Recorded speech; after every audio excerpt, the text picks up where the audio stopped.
জামিনে মুক্তি পাওয়ার পর জ্যোতিপ্রিয় মল্লিক প্রথমে মনে করা হয়েছিল তিনি কোনো হাসপাতালে যাবেন স্বাস্থ্য পরীক্ষার জন্য, তবে তিনি হাসপাতালে না গিয়ে তিনি যান তার সল্টলেকের বাড়িতে। আমাদের প্রতিনিধি রণয় তিওয়ারি ঠিক কি প্রতিবেদন পাঠিয়েছেন দেখাবো।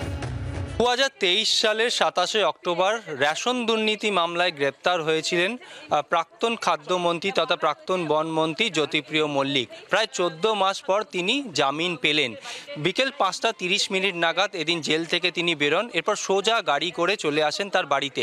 সামনে দেখা যাচ্ছে যে বাড়ি, অর্থাৎ বিসি ব্লক, সল্টলেকের বিসি ব্লক 244 নম্বর, সেই বাড়িতে তিনি সোজা চলে আসেন এবং যে নিয়ম অনুযায়ী তার আদালতের তরফে যা যা বলা হয়েছে, অর্থাৎ সেই সমস্ত নিয়ম তাকে মানতে হবে। এরপরই তিনি জেল থেকে অর্থাৎ তিনি জামিন পান। এরপর জেল থেকে বেরোন, জেল থেকে বেরিয়ে সোজা এই বাড়িতে চলে আসেন। তবে বাড়ির বাইরে আমরা দেখতে পাচ্ছি প্রচুর অনুগামী, অর্থাৎ প্রচুর অনুগামী তারা এসছেন, জ্যোতিপ্রিয় মল্লিকের অনুগামী। একজন অনুগামীকে দেখা যাচ্ছে তিনি হাতে মালা নিয়ে এসছেন। বাড়ির সামনে যে সমস্ত অনুগামীরা এসছেন তারা প্রত্যেকেই বলছেন যে তারা অপেক্ষা করবেন যতক্ষণ না পর্যন্ত অর্থাৎ তাদের প্রিয় বালুদার সঙ্গে দেখা হচ্ছে। কেউ মালা নিয়ে এসছেন বা কেউ মিষ্টি নিয়ে এসছেন, প্রত্যেকেই বলছেন যে 14 মাস পর তিনি বাড়ি ফিরেছেন। দেখা তারা করবেন, সে আজকে হোক বা আগামীকাল হোক।